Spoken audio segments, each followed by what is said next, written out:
नमस्कार फ्रेंड्स मु ममता स्वागत जनाऊँच मोर चैनल ममता ब्लॉग्स को।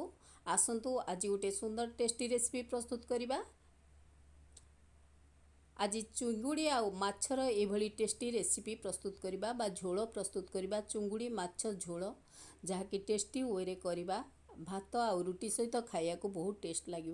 प्रथमतः मुझे चिंगुड़ी नहीं जाइए 300 रु 400 ग्राम पाखापाखि आधे हलदी लुण नहीं सफा करी भल भाव गोले देछि। एबे करेई बसई दूची करेई ताकू भाजी नौची आकू अति अल्प समय भितर ये भाजी हो बहुत बढ़िया सुंदर से भाजी हो।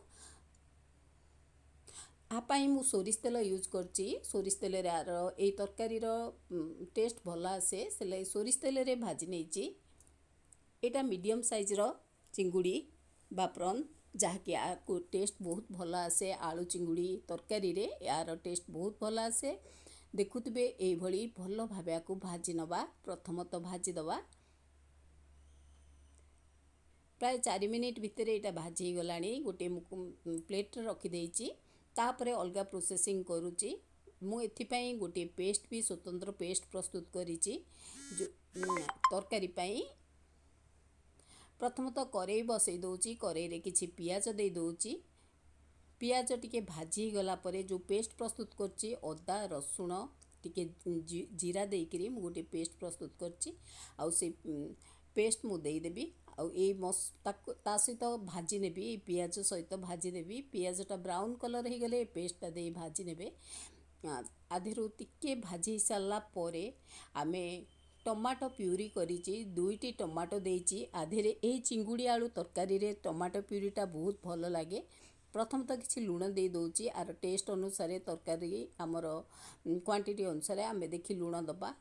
देखो मसला भल से भाजी गलानी तापरे टमाटो जो करी प्यूरीटा दे दूची आकु मिसई भाजी नवा जेमती बहुत भल से एटा मिसी जीवो। तेलरू छाड़ छाड़ी जीव जिते बेले आमे ता देहरे ऐड करवा अलगा किछि। एबे टिके chilli powder red chilli powder बा लंका गुंड दौची आउ माछ मसला टिके दे दूची। आपण चाहिए गरम मसला मध्य ऐड करि परिबे। तो एभली आकु मिसेइकिरी सबको भाजी दबा। तापरे पूरा भाजी सुखा सुखा हो गला परे मसला पानी ऐड करवा। देखुथिबे केते सुंदर भावे सुखा सुखा हो जाउची। मु एबे आलूटा भाजी नौची। ए आलू 3टी आलू मु बॉईल कर देइथिली। बॉईल करिया परे ताकू भल भावे चोपा छड़ेकरी खंड खंड कर देइथिली आकु ए मसला रे भाजी नौची। चाहिए आपण कंचा आलू भी व्यवहार करेंगे किंतु तो एमती सिझा आलू रे आर टेस्ट बहुत भल आसे।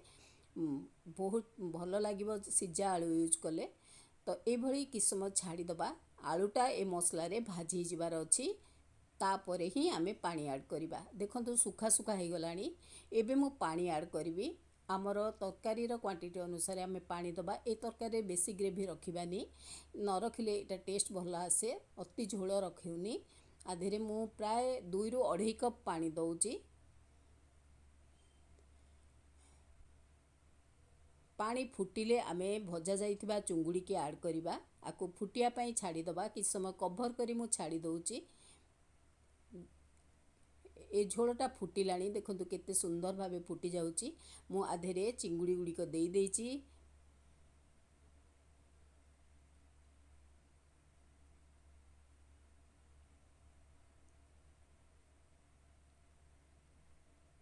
चिंगुड़ी तरकारी आमर प्रायतः प्रस्तुत हो गलानी। अति अल्प समय भितर तरकारी प्रस्तुत हो जाए जहाँकि भात रे रुटी रे परोटा रे खाया को तो बहुत टेस्ट लगे।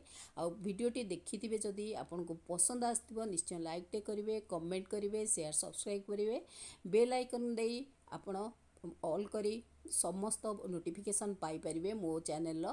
तेणु करी निश्चित सब्सक्राइब करंतु। एबे मु ताकू प्लेटिंग करूची केते सुंदर भावे हेची आर स्मेल फ्लेवर भी बहुत भल आसुची। एमिति भी प्रॉन समस्त को भल लगे। आमे प्रॉन मोर चैनल में मु विभिन्न प्रकार रेसिपी देइची। एटा आलू आउ चिंगुड़ी रो एटा गोटे सुंदर रेसिपी जहाँकि भात रुटी रे खाया को बहुत भल लागिवो आउ फटाफट प्रस्तुत हो जिवो। आउ ए प्रणाली कले निश्चित टेस्टी आसीबो। तो देखंतु प्रस्तुत हो गला हमर आलू चिंगुड़ी झोल तरकारी। एभली प्रस्तुत करंतु आर टेस्ट मध्य नियंतु। ରହୁଛି। ଥ୍ୟାଙ୍କ ୟୁ, ନମସ୍କାର, ମମତାନନ୍ଦ।